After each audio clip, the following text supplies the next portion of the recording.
سب سے پہلے اللہ کیا کہتا ہے مسلمان اپنے مسلم ہونا ثابت کرنے کے لیے کہ میرا اللہ سے ریلیشن ہے، اللہ نے کہا کہ 5 ٹائم نماز پڑھنی پڑے گی. اور یہ 5 ٹائم نماز کیوں رکھی ہے پتہ ہے آپ کو؟ کیونکہ وقت میں بہت بڑی تبدیلی ہوتی ہے. اللہ کہتے ہیں جب بھی اس کائنات میں بڑی تبدیلی ہوگی تو سب سے پہلے میرے سامنے سجدہ کرو گے، اس کے بعد اپنے کاموں میں لگو گے. تبھی تو قرآن کہتا ہے اقیم الصلاۃ لدلوک الشمس الی غسق اللیل، نمازوں کو قائم کرو دلوک شمس، سورج ڈھلکنے کے وقت، الی غسق اللیل، اور راتوں کے اندھیروں میں. تو غسق اللیل میں 2 نمازیں آ گئیں، مغرب اور عشاء. یہ دونوں رات کی نمازیں ہیں، لیکن ان دونوں کے اوقات میں بڑا فرق ہوتا ہے. مغرب میں فل اندھیرا نہیں ہوتا لیکن روشنی بھی نہیں ہوتی، بہت زیادہ وقت میں تغیر ہو جاتا ہے. اور غسق جو ہے لیل جب انتہائی درجے کی ہوتی ہے تو وہ عشاء کا وقت جب بالکل کیا ہو جاتا ہے اندھیرا. آگے اللہ کہتے ہیں وقرآن الفجر، اور پھر فجر کا وقت بالکل ڈفرینٹ ٹائم ہوتا ہے. مغرب کا وقت باقی اوقات سے بالکل مختلف ہے. سورج ڈھل گیا، غروب ہو گیا، لیکن ابھی روشنی ہے، اندھیرا شروع نہیں ہوا. پھر گھپ اندھیرا ہو گیا. یہ کیا ہے؟ یہ بڑا تغیر ہو رہا ہے زمین کے اندر. تغیر سمجھتے ہو؟ تبدیلی، چینجنگ، آسان لفظ استعمال کرنا چاہیے مجھے بھی. بڑی چینجنگ آ رہی ہے ٹائمنگ میں، اور اس سے انسان کے جذبات میں اور احساسات میں بڑا فرق پڑتا ہے. ظہر کا تو فجر کا وقت بالکل ڈفرینٹ ہے، ابھی دن طلوع ہونے والا ہے. پھر سورج ہوتے ہوتے جب ڈھلکتا ہے نا، بالکل بلندی پہ پہنچ کے تیز تپتی ہوئی دھوپ ہوتی ہے جس کو اللہ دلوک شمس کہہ رہے ہیں. دلوک کہتے ہیں ڈھلکنا. تو سورج کا جو ڈھلکنا ہے نا، بلندی پہ جا کے لڑکنا نیچے، اس کو کیا کہتے ہیں؟ اس میں اللہ نے 2 نمازوں کا ذکر کر دیا، ظہر اور عصر. اس لیے کہ دلوک جو معتدبی ہوتا ہے، گاڑی اردو پھر استعمال کر رہا ہوں، معتدبی قابل ذکر دلوک، وہ ایک عصر میں ہوتا ہے، ایک ظہر میں ہوتا ہے. میں نے وہ کلپ ریکارڈ کروایا تھا نا عاقب سعید کو کہ 5 نمازیں اپنے ٹائم پر ہیں، اور یہ قرآن کی عیسائی سے ثابت ہے کہ نمازوں کے 5 ٹائم ہیں، 3 ٹائم کی نمازیں قرآن میں نہیں ہیں. تو اس پہ میں نے کہا تھا کہ دلوک شمس ہے نا، سورج کا ڈھلکنا، تو معتدبی ڈھلکنا، قابل ذکر ڈھلکنا ایک ظہر کے وقت ہوتا ہے، ایک عصر کے وقت. کیونکہ عصر کے وقت 45 پہ آ جاتا ہے، اور ظہر کے وقت بلندی پہ جا کے ڈھلکتا ہے. تو اس کے نیچے کے لوگوں کے کمنٹس آئے ہوئے تھے کہ اگر قرآن کا یہ مطلب ہے ڈھلکنے کے وقت، تو پھر تو ہر وقت سورج ڈھلک رہا ہے. سمجھ میں آیا پاگل کسے کہتے ہیں؟ یہ ہے مجتہدین. یعنی ان کا دعویٰ یہ تھا کہ 3 وقت ہیں نماز کے قرآن میں، ظہر ہے اور عشاء ہے اور فجر ہے. تو 3 وقت سے یہ ثابت کرنا چاہتے ہیں کہ ظہر عصر ملا کے پڑھ لو اور مغرب عشاء ملا کے پڑھ لو. اصل میں 3 ٹائم ہے. یہ غلط ہے. دلوک شمس کا لفظ ہے قرآن میں، اور دلوک سے مطلق دلوک مراد ہے، اور مطلق سے فرد کامل مراد ہوتا ہے. جو معتدبی، دیکھو فرد کامل کو میں مثال سے سمجھاتا ہوں. پہلے میں یہ جنہوں نے اعتراض کیا نا اٹھ پٹانگ قسم کا، ان کے اعتراض کا جواب دوں. یہ کہتے ہیں ہر وقت، واقعی ہر وقت تو دلوک ہو رہا ہے، لیکن اس کا تو کوئی بھی قائل نہیں ہے. ایسے تو 1 کروڑ نمازیں ہو جائیں گی. ابے سورج بلندی پہ جا کے جب تک پورا غروب نہیں ہوتا تو ہر سیکنڈ ڈھلک ہی رہا ہے نا، تو کیا ہر سیکنڈ میں نماز پڑھیں گے؟ تو ظاہر ہے قرآن وہ بات کرے گا جو انسانوں کے فہم کے مطابق ہوں گی. تو اس سے صاف پتہ چلتا ہے وہ ڈھلکنا مراد ہے جو قابل ذکر ڈھلکنا ہو. تو قابل ذکر ڈھلکنا جس کو اصطلاح میں کہتے ہیں معتدبی ڈھلکان، وہ جب ہے جب بلندی پہ جا کے پہلی دفعہ ڈھلکنا شروع ہو اور پھر 45 کے زاویے پہ آ جائے. اس سے زیادہ ڈھلکان والی نماز حدیث سے ثابت بھی نہیں ہے. نہیں آئی میرا خیال ہے بات؟ تو مطلق سے فرد کامل مراد ہوتا ہے. اس کو میں مثال سے سمجھاتا ہوں. دیکھو میں آپ سے کہتا ہوں چائے لے کر آؤ، آپ برف ڈال کے ٹھنڈی چائے لے آئے. میں کہوں گا یہ کیا لے آیا؟ آپ کہیں آپ نے بولا تھا گرم چائے لاؤ. میں بولوں گا جب میں نے چائے کا لفظ مطلق بولا ہے، اس کے ساتھ کوئی گرم یا ٹھنڈے کی قید نہیں لگائی، تو اس سے فرد کامل ہی مراد ہوتا ہے. کامل فرد چائے کا کیا ہے؟ کامل درجے کی چائے کیا ہے؟ جو گرم ہوتی ہے، درمیانی درجے کا میٹھا ہوتا ہے اور مناسب سی پتی ہوتی ہے.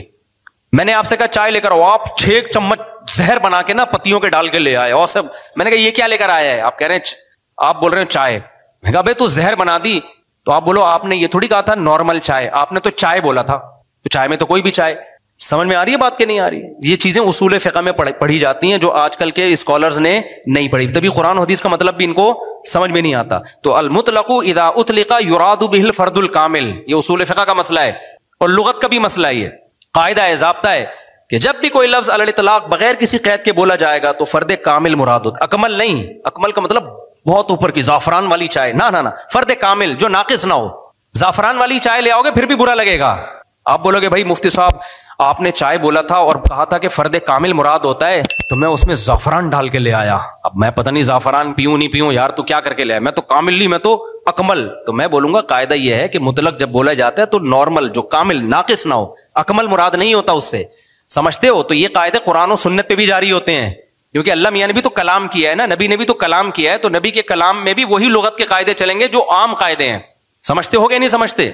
تو اب دیکھو قرآن کہہ رہا ہے اقیم الصلاۃ لدلوک الشمس, سورج کے ڈھلکنے کے وقت. تو ڈھلکنے سے فرد کامل, جو کامل درجے کا ڈھلکنا ہے, تو کامل درجے کا ڈھلکنا ایک جب بالکل بلندی پہ جا کے ڈھلکنا شروع ہوتا ہے, اس کو کہتے ہیں ڈھلکنا, پہلی دفعہ جب ڈھلکنا. اور دوسرا جب 45 کے زاویے پر, جو عصر کے قریب کا ٹائم ہے, جس میں سورج میں تغیر پیدا ہونا شروع ہو جاتا ہے, تو یہ ڈھلکنا ہے. تو اب جب بھی زمین میں کوئی نیا ٹائم داخل ہوتا ہے نا, تو اللہ کہتے ہیں کیا کرنا ہے سب سے پہلے, اللہ کا شکر. تبھی علماء نے اصول فقہ کی کتابوں میں لکھا ہے کہ نمازوں کے جو اوقات ہیں نا, یہی نماز کا سبب ہے. سمجھتے ہو؟ اللہ میاں نے نمازوں کے اوقات کو نماز کا سبب بنا دیا. اب اس بات کو بھی سمجھو, اصل میں نماز کا سبب ہے اللہ کے احسانات. نماز جو ہم پڑھتے ہیں اس کا اصل سبب کیا ہے؟ اللہ کے احسانات. اب اللہ کے احسانات تو 24 گھنٹے ہیں, تو کیا 24 گھنٹے پڑھتے رہیں؟ ظاہر ہے اس میں حرج ہے. تو اللہ میاں نے کیا کیا, اللہ میاں نے بولا دیکھو شریعت کا ایک اصول ہے. ابھی کیا تمہیں پورا اصول فقہ بٹھا کے سمجھاؤں میں, لیکن کیا کریں, سمجھائے بات سمجھ میں آتی نہیں. دیکھو شریعت کا اور کامن سینس کا بھی ایک اصول ہے کہ جب کسی, پہلے مشکل اردو میں سمجھاتا ہوں پھر ایکسپلین کروں گا. جب کسی حکم کا مدار کسی حقیقی سبب پہ رکھنا ممکن نہیں ہوتا نا, تو سبب ظاہر پر حکم کا مدار رکھا جاتا ہے. مشکل ہے مجھے پتا ہے, آسان کر کے سمجھا رہا ہوں. دیکھو ہم جو سفر میں 2 رکعتیں پڑھتے ہیں, اس کی اصل وجہ ہے مشقت. کیوں ہم 2 رکعتیں پڑھتے ہیں؟ بھائی ٹینشن ہے سفر میں. اللہ نے نماز کیا کر دی کہ بھائی سفر میں آدمی ایسے راحت میں نہیں ہوتا جیسے گھر میں ہوتا ہے نا. تو اللہ میاں نے کیا حکم دیا کہ بھائی کتنی پڑھنی ہے؟ 2 پڑھنی ہے. تو اصل جو وجہ ہے نا سفر میں 4 کی 2 جو اللہ نے کر دی ہیں, اس لیے کہ سفر میں آدمی اتنی خوشی اور راحت میں نہیں ہوتا بلکہ تھوڑی سی ٹینشن میں ہوتا ہے. لیکن اگر اللہ تعالیٰ یہ کہتے کہ ٹینشن ہی پر حکم کا مدار ہے, تو یہ ٹینشن کم ہونے کے بجائے بڑھ جاتی. وجہ اس کی ہے کہ ہم سوچتے رہتے پتہ نہیں مجھے سفر میں ٹینشن ہو بھی رہی ہے کہ نہیں ہو رہی ہے. بعض دفعہ لوگ سفر میں گھر کی نسبت زیادہ خوش ہوتے ہیں. آپ جا رہے ہو جہاز میں یا ٹرین میں, بڑا مزہ آ رہا ہے آدمی کو, یار اللہ میاں نے تو کہا تھا ٹینشن کی, اب تو ٹینشن نہیں ہو رہی. تو وہمی تو ویسے ہی بڑھ جاتا وہمیوں کا پروگرام نا. وہ تو سارا جو 6 گھنٹے جس کا وضو نہیں ہوتا, وہ یہ کیسے سوچے گا کہ مجھے ٹینشن ہو رہی ہے کہ نہیں ہو رہی. پھر اگر ہو رہی ہے تو کتنے کلو ٹینشن ہو رہی ہے. بعض دفعہ ہو رہی ہے لیکن آدمی کہتا ہے یار اتنی تو مجھے گھر میں بھی ہوتی ہے, یا ہو سکتا ہے نہیں ہوتی ہے. تو اسلام ان بکھیڑوں سے نکال کے اللہ میاں نے کیا کیا, بھائی سفر سبب ہے ٹینشن کا اور ٹینشن سبب ہے نماز کا. تو اصل سبب تو ٹینشن ہے, لیکن اگر ٹینشن پہ میں نے ڈال دیا نا مدار, تو یہ ٹینشن کم نہیں ہوگی, بڑھے گی. لہذا سفر پہ ڈال دیا میں نے. اب سفر ہوگا تو چھوڑ دو, ٹینشن ہے یا نہیں وہ 2 پڑھا کرو. نہیں ہے بات, میرا خیال ہے. تو یہ ٹینشن سے بچانے کے لیے اللہ نے کہہ دیا اب سفر میں چاہے انجوائے بھی کر رہا ہوں نا آدمی, تو بھی ہم کتنی پڑھتے ہیں؟ 2 پڑھتے ہیں. اور مقام پہ جتنی مرضی ٹینشن میں ہوں پھر بھی پوری 4 پڑھتے ہیں. تو یہ اصول, اور یہ دنیا میں بھی یہ اصول چلتے ہیں. سمجھتے ہو کہ نہیں سمجھتے؟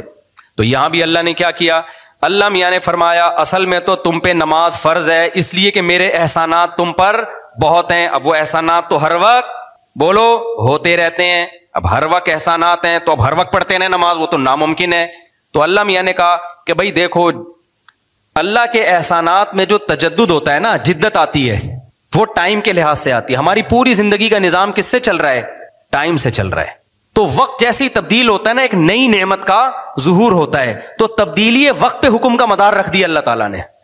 ٹائم جیسے جیسے چینج ہوگا تو سمجھ لو کہ اللہ کی نئی نعمت مل رہی ہے تمہیں, تو اس نئی نعمت پہ شکرانے کے لیے تم نے کیا کرنا ہے؟ نماز پڑھنی ہے. تو ٹائم چینج ہوتا ہے. تو ٹائم جو ہے نا, اب ٹائم تو 24 گھنٹے میں ہر سیکنڈ میں چینج ہو رہا ہے. تو وہی بات ہے, اللہ نے کہا ہر سیکنڈ میں چینج ہو رہا ہے, لیکن دلوک شمس والا ٹائم اور رات والا ٹائم اور وقرآن الفجر, فجر والا ٹائم, یہ اس میں ٹائم میں بڑا تغیر آتا ہے. تو بڑا تغیر آتا ہے تو نئی نعمت مل رہی ہے, اور لہذا جب نئی نعمت مل رہی ہے, حقیقت میں نہ بھی مل رہی ہو اور حقیقت میں اس سے پہلے بھی مل رہی ہو نہیں, لیکن اب فرض یہ کر لیا گیا ہے کہ جب ٹائم چینج ہوگا تمہیں نئی نعمت ملے گی, اور نئی نعمت ملے گی تم پر لازم ہے کہ اللہ کا شکر ادا کرو آگے. تو اس لیے علماء نے اس مسئلے کو بڑا اچھا سمجھا, اصول فقہ میں ایکسپلین کیا ہے کہ نمازوں کا جو سبب ہے نا وہ کیا ہے؟ اوقات کی تبدیلی. جیسے 2 رکعتوں کا سبب سفر ہے, حالانکہ اصل میں نہیں ہے, اصل میں تو کچھ اور ہے, لیکن اب اللہ نے کیا بنا دیا سفر کو. تو ایسے ہی نمازوں کے واجب ہونے کا سبب کیا ہے؟ وہ وقت میں بڑی تبدیلی. تو یہ 5 ٹائم اس زمین پر ایسے ہیں جس میں بڑی تبدیلی ہوتی ہے, اور ان بڑی تبدیلیوں سے انسان کو اللہ کی نعمتوں کا احساس ہوتا ہے. اگر یہ ٹائم رک جائے نا تو ہماری زندگیوں کی رنگینیاں ختم. صرف فجر ہی کا ٹائم ہو، ظہر میں جو الگ سی انسان کی فیلنگ ہوتی ہیں، عصر میں الگ فیلنگ ہوتی ہیں، مغرب میں الگ، انجوائے کرتا ہے انسان لائف کو. نہ ہر وقت اسے مغرب کا ٹائم چاہیے، اسے عشاء بھی چاہیے، لیکن ہر وقت عشاء نہیں چاہیے. اسے فجر کی بہاریں بھی چاہیے، لیکن ہر وقت فجر کی بہاریں نہیں چاہیے. اسے دوپہر کی چلچلاتی دھوپ بھی چاہیے، ہر وقت نہیں چاہیے. شام کی ٹھنڈی چھاؤں بھی چاہیے جو عصر کے ٹائم ہوتی ہے. اور کیسے سمجھائے میرے بھائی میرے پاس اس کے علاوہ؟ تبھی تو 5 نمازیں ہیں، تو 2 نمازیں اکٹھی بیٹھی نہیں ہوتی، سمجھ رہے ہو؟ کیونکہ اوقات 5 ٹائم چینج ہوتے ہیں اور بڑی تبدیلی آتی ہے، تو 3 ٹائم کیوں پڑھ رہے ہو بھائی تم نماز؟ باقی قرآن و حدیث کے حوالے کیا ہیں وہ میں انشاءاللہ بھی ریئیکشن ریکارڈ کرواؤں گا، اس پہ وہ آ جائیں گے. تو میرے بھائی، تو یہ اسلام ہے جو ہمیں کہتا ہے کہ جب وقت میں بڑی تبدیلی ہوگی تو تمہیں اللہ کی نعمت کو واقعی ہوتا بھی ہے. آپ رات کو سو جاؤ ٹائم پہ، صبح صادق کا وقت جب ہوتا ہے نا، نیند پوری ہوتی ہے. خدا کی قسم دل میں ذرا سی بھی اللہ کی محبت کا جذبہ ہونا تو انسان کے دل میں اللہ کی محبت کی چنگاریاں پیدا ہوتی ہیں صبح کے ٹائم کو دیکھ کے کہ میرے رب نے مجھے رات کو سلا دیا اور بالآخر اب سورج دوبارہ سے نکل کے اپنی ذمہ داری پوری کرنے والا ہے. دل چاہتا ہے اللہ کو راضی کروں، اٹھوں میں اللہ کے سامنے جاؤں. ہم تو پوستیوں کی طرح میجورٹی تو سو رہی ہوتی ہے نا، اٹھتی 12 بجے ہے کم وقت، اس کو کیا پتا وہ صبح اور وہ چھاؤں ستاروں کی اور وہ نور. شاعر نے کہا تھا، اگلا مصرع بھول گیا کیونکہ نبی میں رٹا لگا کے یاد کیا تھا 9th کلاس میں اردو ادب میں.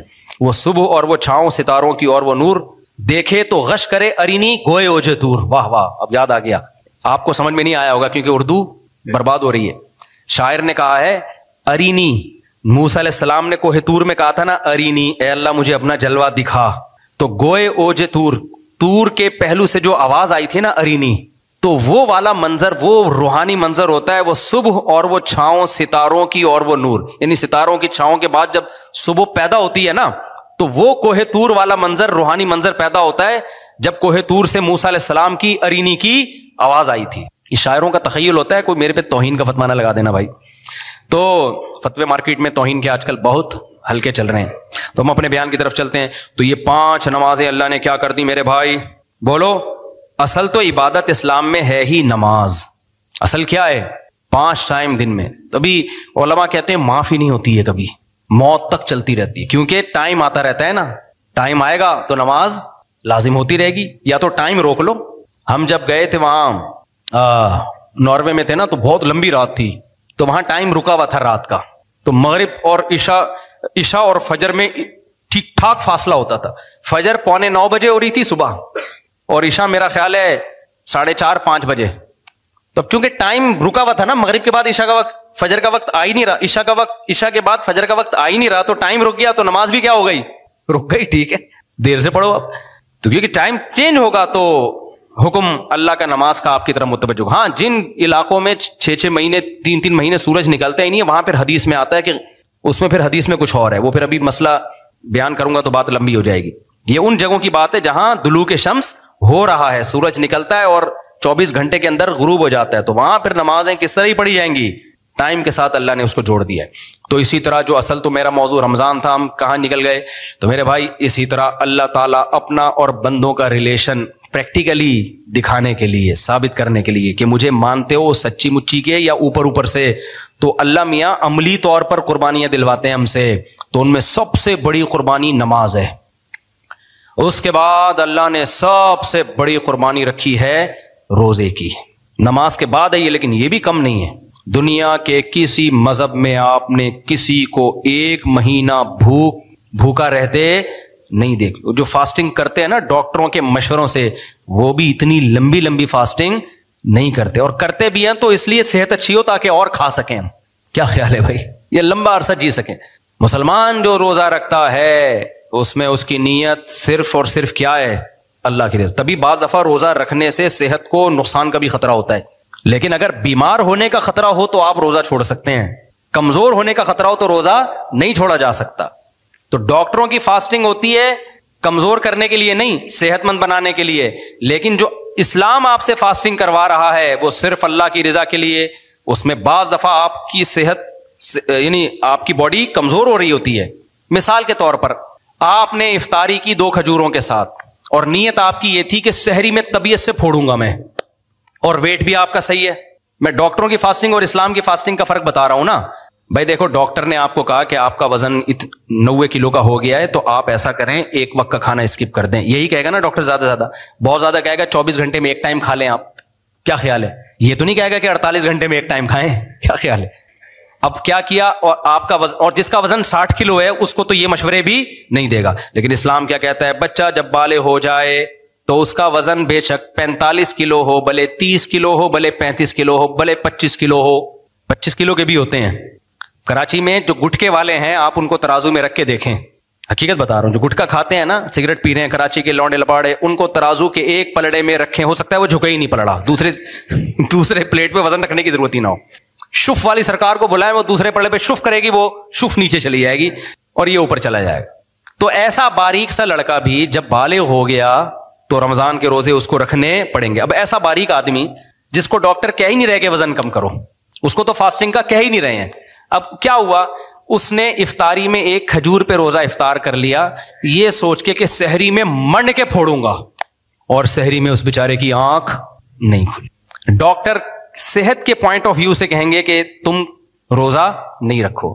مفتی صاحب کیا کہیں گے, تمہارے باپ کو بھی رکھنا پڑے گا جب تک موت کا خوف نہ ہو یا بیمار ہونے کا خوف.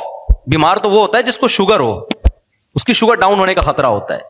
نارمل آدمی بھوک سے مرتا نہیں ہے, نہ بیمار ہوتا ہے, پتا ہے آپ کو, تڑپے گا, کمزور ہو جائے گا, مرے گا نہیں. بھوک سے مرنا بہت مشکل کام ہے, بہت مشکل کام ہے, بہت ٹائم تک بھوکا رہے گا تب جا کے مرے گا. ہاں شوگر کا پیشنٹ تو ہے تو ایک الگ بات ہے, اس کا شوگر ڈاؤن ہو جاتی ہے ایک دم.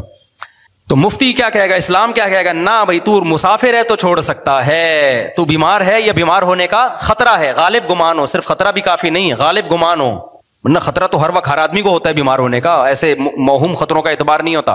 تو پتہ ہے چلا بھائی یہ روزہ کس کی خاطر رکھ رہا ہے, وہ الگ بات ہے, ضمن اس کی صحت بھی پھر اللہ اچھی کر دیتا ہے روزے کی بات. لیکن یہ قربانی مسلمان کس کے لیے دے رہا ہے میرے بھائی, اللہ کے لیے دے رہا ہے. اور اگر فاسٹنگ ڈاکٹروں کے ہم صحت کے لیے کر رہے ہوتے تو پھر یہ ٹائم تو ہے ہی نہیں نا. صبح ہمیں 3 بجے اٹھنے کی کیا ضرورت تھی؟ ڈاکٹر کہتے ہیں دوپہر 12 بجے کھاؤ, اگلے دن 12 بجے کھا لو, وہ زیادہ آسان ہے. اللہ میاں ایسے ٹائم پہ کھانا کھلواتے ہیں جب پوری دنیا میں ہمارے علاوہ کوئی بھی دنیا میں نہیں کھا رہا ہوتا. اس ٹائم پہ کوئی 3:30-4 بجے پوری دنیا میں جاپانیوں کو بھی نہیں ہم نے دیکھا, وہ بھی فجر کے ٹائم جا کے کچھ ناشتہ واشتہ کرنے کا سوچ رہے ہوتے ہیں. تو یہ رمضان ہے کیا, اللہ ہلا دیتا ہے ہمیں تھوڑا سا, کیونکہ ہم اللہ کو بھولنے لگتے ہیں. تو اللہ فجر کے وقت میں ہمیں ہلا دیتا ہے کہ تم جاؤ اللہ کے ہاں حاضری دو, پھر ہم اللہ کو بھول جاتے ہیں. اللہ ظہر میں دوبارہ مؤذن سے اذان کہلواتا ہے, بھائی میں سب سے پہلے ہوں, سب سے پہلے کون ہوں, میں ہوں. پھر ہمیں اللہ یاد آتا ہے. انسان کی طبیعت میں بھول ہے, پھر بھول جاتا ہے اللہ کو. اللہ بھی اثر میں کیا کرتے ہیں, چل بھائی دوبارہ آ جا. تو اسی طرح پھر اللہ میں اب یوز ٹو ہو جاتا ہے نمازی. جب یوز ٹو ہو گیا تو اللہ کہتے ہیں عبادت کا اسٹائل چینج کرو. اب کیا کرو, اب نماز سے تو عادی ہو گیا نا, صبح آ رہا ہے آٹومیٹیکلی, تو پھر تجھے خود بھی نہیں پتا میں کیوں جا رہا ہوں. تو اللہ میاں کہتے ہیں اب تھوڑی ہلچل ضروری ہے, تو پھر خدا کو بھول رہا ہے, تیری تو عادت پڑ گئی ہے نماز پڑھنے کی, عادت پڑ گئی ہے. تو اب اللہ کہتے ہیں اب تھوڑا سا ڈفرینٹ, اب کیا کر, ایک بالکل الگ نوعیت کا کام کرنا ہے, میری خاطر 1 مہینہ کھانا پینا چھوڑ دے. پھر ہل جاتا ہے. تبھی تو دیکھو رمضان میں جو روزے رکھتے ہیں اللہ کی محبت کیسی دوبارہ سے پیدا ہوتی ہے کہ نہیں ہوتی, احساس ہوتا ہے یار ہم مسلمان ہیں. اور آخری عشرے میں تو کتنا ہی گناہگار سے گناہگار ہو وہ بھی مسجد میں آ جاتا ہے. تو یہ اللہ میاں نے ہلایا ہوتا ہے, ہمیں ایک الگ انداز سے قربانی لے رہا ہے اللہ میاں. حج میں الگ انداز سے قربانی ہے. اب رمضان کے روزے بھی تو رکھتے رکھتے رکھتے رکھتے ہر سال عادت پڑ جاتی ہے نا, تو اللہ حج میں الگ قربانی, اتنی سخت قربانی ہے نا حج کے, وہ 5 دن جو احرام والے ہوتے ہیں بالکل ہی ڈفرینٹ انداز کی قربانی ہے. وہ گھوم رہے ہو بیت اللہ کے گرد, چکر لگا رہے ہو, رمی کر رہے ہو, 2 چادریں پہن لی سفید, بغیر سلے ہوئے کپڑے, ٹینڈ کرا رہے ہو. بھائی یہ سب کیا ہو رہا ہے؟ آدمی کہتا ہے یار یہ خوشبو نہیں لگا رہے, خوشبو لگانے پر پابندی لگا دی, بالکل ہی الگ. اور صفا مروہ میں دوڑ رہے ہو, یہ نہ رمضان میں ایسی عبادت نہ نماز میں ایسی عبادت, بالکل ڈفرینٹ انداز ہے عبادت کا. بقرعید میں اللہ بالکل ایک الگ جانور لا کے کاٹو میرے نام پہ, یہ نہ حج میں اس ٹائپ کی عبادت ہے, نہ عمرے میں, نہ رمضان میں, نہ نماز میں, وہ بالکل الگ. تو یہ اللہ میاں جو ہم سے کروا رہے ہیں نا, یہ بتانے کے لیے کہ میں تمہاری زندگی میں ان رہوں. سمجھتے ہو کہ نہیں سمجھتے؟ تو کامیاب وہی ہوگا جس کی زندگی میں اللہ ان ہوگا, اور جس نے اللہ کو اپنی زندگی سے آؤٹ کیا تو وہ جنت سے کیا ہو جائے گا, آؤٹ. اللہ کہے گا کہ جنت میں ان ہونے کے لیے ضروری ہے کہ دنیا میں تم مجھے اپنی لائف میں ان رکھو. کل ایک خاتون نے مسئلہ پوچھا, وہ کہنے لگی, وہ نام نہیں لینی اپنے رشتے کا نا, بس یہ بتا کے بیان ختم کرتا ہوں. تو خلاصہ یہ نکلا کہ روزے رکھ لیا کرو تمیز سے, ٹھیک ہے نا, ابھی سے نیت کرو, اور نفلی روزوں کی عادت ڈالا کرو. پیر جمعرات کا روزہ ہو گیا. تو ہمیں اللہ سے تعلق کو ہم نے دکھانا ہے. اللہ خالی پیلی زبانی باتیں نہیں مانتا, اور یہ اسلام کا ہم پر احسان ہے کہ ہمیں جب اللہ کا تعارف کروایا نا, تو اللہ کے تعارف کے ساتھ پھر اس نے ہمیں اللہ سے ریلیشن مضبوط کرنے کا طریقے بھی بتائے ہیں, اور بتایا کہ جب اللہ کو مانو گے تو پھر وہ والا مانو گے جیسا ماننے کا حق ہے. اس سے ہی تو اللہ کی محبت پیدا ہوگی, ورنہ وہ والا ماننا جو غیر مسلم مانتے ہیں اس ماننے نہ ماننے میں کوئی زیادہ فرق نہیں ہے. تو ایسا والا ماننا اللہ نہیں مانتا اس کو. تو بھائی وہ میں بتا رہا تھا, خاتون نے نا مجھ سے, میں نے مسائل ریکارڈ کرواتا ہوں نا آسک والے چینل پہ, تو اس میں کسی نے پوچھا, وہ اپنے وہ رشتے کا نام نہیں لے رہی, کہ میرے شوہر نے مجھے کہا ہے کہ ان سے جو ہے نا ریزرو رہو. اب وہ نام نہیں لے رہی, تو کہہ رہی ہے کہ وہ مجھے لگ رہا ہے کوئی جٹھانی وٹھانی ہے, ساس واس ہے. ان سے میں نے جب بھی بنانے کی کوشش کی ہے, انہوں نے مجھ سے توڑنے کی کوشش کی. ان کو جب بھی میں نے سمجھایا تو کیا میں ان سے میں نے کہا آپ ان کو اپنی زندگی سے ان کرنے کے بجائے, اپنی زندگی میں ان کرنے کے بجائے کیا کرتے ہیں, آؤٹ کر دیں. نام نہیں لے رہی کہ کون ہے, جٹھانی ہے یا ساس ہے. میں نے کہا دیکھو یہ خاتون ان سے کتنا ڈر رہی ہے, تو جب اتنا ڈر رہی ہے بھائی, اتنی خطرناک ہے یہ ان, تو اس ان کو ان کرنے کے بجائے کیا کر دو, آؤٹ کر دو. تو بھائی میرے اللہ میاں کو ہم اپنی زندگی سے آؤٹ نہیں کر سکتے, ان کرنا پڑے گا. اور یہ اسلام سے, میں تو کہتا ہوں یار ہمیں اللہ نے مسلم پیدا کر کے خدا کی قسم ہم پر بہت بڑا احسان کر دیا. سب سے بڑا احسان اللہ نے ہمیں اسلام دے کے کیا ہے. کیسا خوبصورت عبادت کا نظام دیا. اگر ہم مسلم نہ ہوتے, اللہ نہ کرے, تو کیا ہوتا. کتنے مسائل. ابھی لاہور میں کانفرنس ہونے والی ہے, بہت سے غیر مسلم مسلمان ہوئے ہیں. اس کانفرنس کا یہ کہ اگر مسلم نہ ہوتے تو, یہ اسلام دنیا میں نہ ہوتا تو دنیا ہوتی کیا, دنیا ہوتی کیا. سب سے پہلی بات ہماری تو 4 ہوتی ہی نہیں اگر ہم اللہ نہ کرے. بچے ہی نہ ہوتے, یہ خوشیاں جو گھروں میں ملی ہیں کس کی برکت سے ملی ہیں, اولادیں ہی نہ ہوتی. ہم بھی انگریزوں کی طرح ایک گرل فرینڈ ہوتی اور اس کا کوئی پتہ نہیں, کسی بھی وقت مارکیٹ سے شاٹ. اور عورت کا تو ایسا بیڑا غرق ہوتا نا سوسائٹی میں, ہماری مائیں نہ ہوتی, ہماری بہنیں نہ ہوتی. عورت گوروں کی طرح, جاپانیوں کی طرح اکیلی گھوم رہی ہوتی کسی بوائے فرینڈ کے ساتھ, نہ اس کا پیچھے پوچھنے والا کوئی بھائی, اور نہ وہ کسی کی ماں ہوتی, بس فزیکلی ہوتی. بچے اس کی خدمت کر کے ثواب حاصل نہیں کر رہے. ریلیشن تو ہوتے ہی نہیں. نہ ہم اتنے صاف ستھرے ہوتے جتنے اب ہیں. میں نے بتایا تھا نا آسٹریلیا میں گورے کو میں سمجھ رہا تھا بڑا نیک صاف ستھرا, جنرل اسٹور پہ میں گیا, اس نے بنیان پہنا ہوا تھا نا, 2 گورے کھڑے ہوئے تھے. تو میں نے کہا یار کیسے نیٹ کلین. تو جوتوں کا ڈبہ نکالنے کے لیے اس نے جب یوں ہاتھ اوپر کیے نا دونوں نے, تو میں واقعی بھاگا ہوں وہاں سے. سب ایسے نہیں ہوتے, کسی کا مذاق اڑانا مقصد نہیں ہے, سب ایسے نہیں ہوتے. تو میں نے پہلی دفعہ یہ منظر, تو میں نے وہاں پوچھا, میں نے کہا یار یہ کوئی سمجھانے والا نہیں ہے ان کو, یہ تو ویسے ہی کتنا برا لگ رہا ہے. تو وہ جو میرے میزبان تھے انہوں نے کہا شکر کرو بھائی ہم کیا ہیں, مسلمان ہیں, ہمیں اللہ میاں نے سمجھا دی ہیں چیزیں بہت پہلے سے. تو صفائی نہیں ہے میرے بھائی, صفائی نہیں ہے. ہم پانی سے استنجا نہ کرتے اگر ہم مسلمان نہ ہوتے, ہمارے رمضان کی رونقیں نہیں ہوتی, ہمارے ریلیشن نہیں ہوتے. ہم نماز پڑھنے میں کتنا مزہ ہے, فجر کی نماز میں تو ایسا لطف ہے یار, صرف اٹھنے کی تکلیف ہوتی ہے تھوڑی دیر کی رضائی سے نکلتے ہوئے, اس کے بعد جب وضو کر کے آؤ کیسا نور برس رہا ہوتا ہے کہ نہیں ہوتا, ایسا سکون ملتا ہے یار. کسی مذہب کی عبادت گاہ میں یہ روحانیت ہوتی ہے. حالانکہ ان کی عبادت گاہوں میں ڈیسک ہوں گے, کرسیاں ہوں گی, سونے اور چاندی کے وہ لگے ہوئے ہوں گے, اور بڑا ڈیکوریٹ کیا ہوا ہوگا. میں ایسے ایسے عبادت گاہوں میں گیا ہوں, اربوں روپے کا سونا لگا ہوا ہے اندر, سکون نہیں ہے. اور آپ کسی گاؤں دیہات کی مسجد میں چلے جاؤ, ایک مؤذن ہوگا بیچارہ جھاڑو لگا کے پوچھا لگا کے مسجد صاف کر رہا ہوگا, وہاں بھی نماز پڑھو وہی سکون ملتا ہے جو الفلاحیہ میں ملتا ہے. اور حرم چلے جاؤ تو ایک الگ ہی مزہ ہے. تو بھائی اسلام نے جو, خدا کی قسم آخرت تو بعد میں ملے گی, اسلام نے ہمیں دنیا میں بھی کیا کر دیا, ہماری زندگیوں کو سکون اور خوشیوں سے بھر دیا ہے. رمضان کے روزے کی تکلیف تو ہوتی ہے, لیکن خدا کی قسم جو افطاری میں لذت ہے وہ لذت غیر مسلم کو نصیب نہیں ہوتی. وہ ہماری تکلیف کو دیکھ رہا ہوتا ہے کہ سارا دن بھوکے پیاسے کتنا مزہ آتا ہے. بس ایک واقعہ سنا کے بیان ختم کرتا ہوں. میں پشاور میں تھا نا, تو ایک بوڑھے آدمی آئے, انہوں نے مجھے کہا کہ بھائی وہ کسی نے چھیڑ دیا. میں جہاں بھی جاتا ہوں 4 شادیوں پہ لوگ چھیڑ دیتے ہیں دوسرے کو. تو ان بوڑھے سے کہنے لگے, وہ پٹھان تھے, ان کو کہنے لگے یار تم 4 شادیاں کرو, سنت ہے. اس بوڑھے نے ایک بات کہی, اس نے کہا خدا کی قسم مزہ اللہ نے صرف 2 چیزوں میں رکھا ہے, ایک اللہ کی راہ میں لڑنا اور دوسرا افطار کرنا روزہ.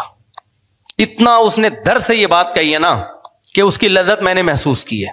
بعض دفعہ آدمی اتنے اندر سے ایک بات کہہ رہا ہوتا ہے کہ اس کے جذبات سامنے والے کے سینے میں ٹرانسفر ہو جاتے ہیں. واقعی ایسا ہے. جب آپ روزہ افطار کرنے کے لیے بیٹھتے ہو نا تو صرف یہ نہیں ہوتا کہ آپ کی بھوک ختم ہو رہی ہے، نہ، ایک احساس ہوتا ہے انسان کو کہ میں نے کس کے لیے قربانی دی تھی؟ اللہ کے لیے. اب اس قربانی کے ختم ہونے کا ٹائم آ رہا ہے. تبھی ہمارے نبی نے کیسی پیاری دعا سکھائی ہے. اس دعا میں خدا کی قسم افطار سے بھی زیادہ مزہ ہے. آپ صلی اللہ علیہ وسلم جب افطار کر کے کھجور سے افطار کرتے نا، کیسی توانائی آتی ہے نا، ایک دم جسم میں طاقت آ جاتی ہے. تو آپ فرماتے ذهب الظما، شدید پیاس کا روزہ ہو، کھجور کھاؤ اور پانی پیو، تو آپ فرماتے ذهب الظما، پیاس چلی گئی. یہی بتانے کی ضرورت ہے کہ پیاس چلے گی، لیکن نبی اللہ کا شکر ادا کرنے کے لیے اپنی زبان سے یہ الفاظ دہرا رہے ہیں، ذهب الظما، پیاس چلی گئی. کیوں؟ اس لیے کہ یہ کہنے میں مزہ آتا ہے، یہ کہنے میں کیا آتا ہے؟ لطف آتا ہے. ذهب الظما، پیاس چلی گئی. وابتلت العروق، اور رگیں تر ہو گئیں. کیسا ڈھیلا خشک ہوا ہوتا ہے مغرب سے پہلے روزے دار، بھی چڑچڑے ہوئے ہوتے ہیں، پکوڑوں کی دکان پہ جھگڑے، پیٹرول پمپ پہ لڑائیاں، اور افطاریوں پہ تو ہم نے رولوں پہ لڑتے ہوئے، رول نہیں ہوتے، ایک خاندان تھا، بھی اشارہ نہیں کروں گا، رول پہ لڑائی ہوئی ہے ان کی. افطار ہوا نہیں ہے، بھی رول پہ لڑائی، وہ اس نے یوں کر کے آگے کر لیا، اس نے یوں کر کے پیچھے کر لیا. تو یہ سب آنتوں کی خشکی کی وجہ سے ہو رہا ہوتا ہے. ہم لوگ ڈر گئے تھے ان کو دیکھ کے، ہم نے کہا پتہ نہیں کیا ہو گیا. بعد میں پتہ چلا وہ رول پہ لڑائی ہوئی ہے، کیونکہ اس سے بھوک کی حالت میں دسترخوان بھی اچھا لگ رہا ہوتا ہے. آدمی کہتا ہے دسترخوان کھا جاؤں گا، وہ تو دب 2 نوالے پیٹ میں اترتے ہیں، پھر رول کا پتہ چلتا ہے بھائی 50 روپے سے زیادہ یا 20 روپے سے زیادہ کی ویلیو نہیں ہے اس کی. اس سے پہلے کیا جذبات ہوتے ہیں. تو آپ نے فرمایا ذهب الظما وابتلت العروق، رگیں کیا ہو گئیں؟ تر. وثبت الاجر انشاءاللہ، اور فرمایا روزے کا اجر اللہ نے لکھ، دنیا کا بھی مزہ دے دیا اللہ نے، اور آخرت میں بھی اس کو محفوظ کر لیا. تو اور اس سے بڑی خوشی کیا ہوگی میرے بھائی، کہ جسمانی لذت بھی اور روحانی لذت بھی. اس سے غیر مسلم محروم ہے. تو اللہ ہمیں اسلام کی قدر کی توفیق عطا فرما. سبحانک اللہم و بحمدک، نشہد ان لا الہ الا انت، نستغفرک و نتوب الیک. نماز کے بعد تھوڑی